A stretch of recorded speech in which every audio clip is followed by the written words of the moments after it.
that the county the money the county spends on, on governance by not allowing counties to go beyond 10 county executives, where the law sets that limit. Mr. Speaker, sir, there was reference to the play Echoes of War by the former Senator for Kakamega, the Honorable Malala. Mr. Malala called me sometime last week, and he mentioned the issue of that this play had been frustrated, was being frustrated at the national level. And he did that because some time back, I think in 2013 or thereabouts, I did file a petition to demand that the BUTERE girls be allowed to perform their play, which was called Shackles of Doom, incidentally by the same gentleman, Mr. Malala, and the Honorable Majanja, David Shikomera, the late, wrote a very, very, very detailed judgment on the question of freedom of expression, especially artistic expression. So we cannot be brought to a date whereby you can criminalize storytelling or the creative arts or satire. But over and above that, the Ministry of Education has an elaborate structure for filtering plays. And this play was not just sprung onto the national stage. The play started at the school level. The zones, I think, then it comes to the divisions, then it comes to the county, then it goes to the regions, I think it goes to the national. Now, how can it get to the national? Then we begin hearing all these funny things. It is some attempt to play politics, to introduce politics into schools that should be condemned. Because these officers of the Ministry of Education were the very ones who are adjudicating this place right from the grassroots. And none other than the Ministry of Education, where it has been quoted as saying that the ministry has not banned that play. The court examined the play, it found it not subversive, to order that the play be allowed to run. It ordered that the author be free to present his play. And so we get to a situation whereby it's a bit disturbing that some overzealous officers then take upon it themselves to try and ram it the wrong way. It's a matter of public record that BUTERE girls is the alma mater of some prominent ladies in this country.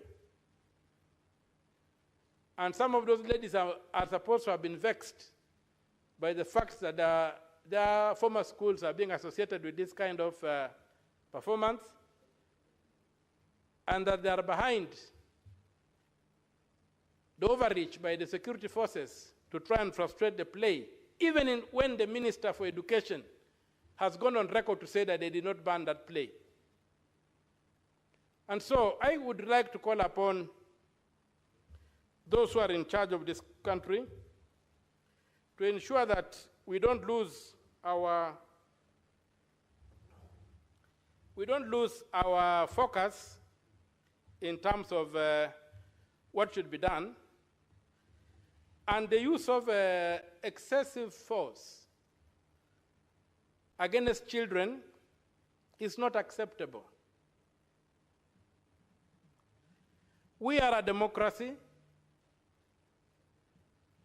and the use of non-teaching staff in extracurricular activities like writing and directing plays, like coaching people during football, volleyball, netball games, for coaching kids during music festivals, is allowed because a school is not an island.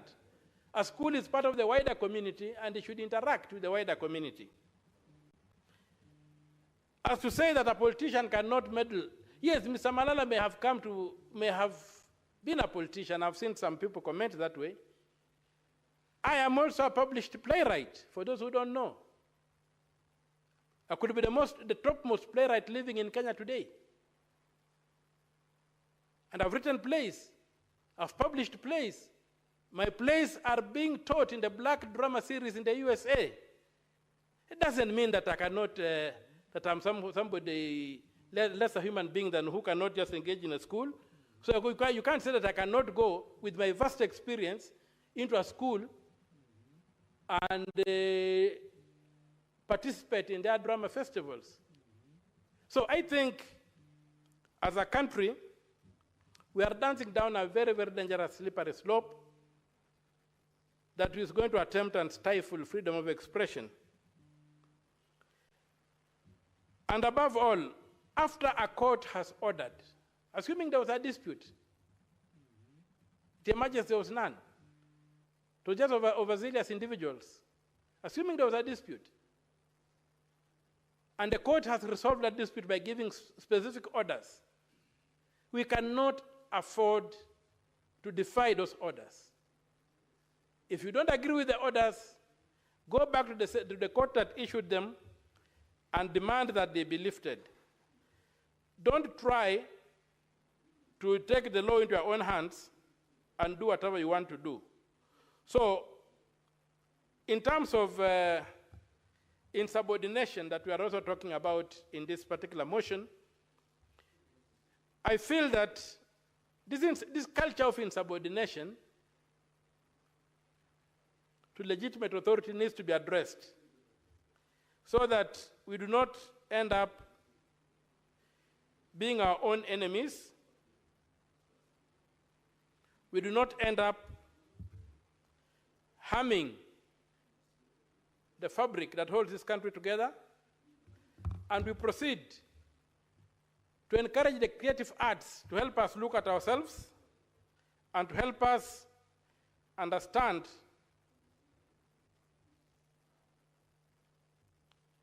what exactly we are entitled to as a people.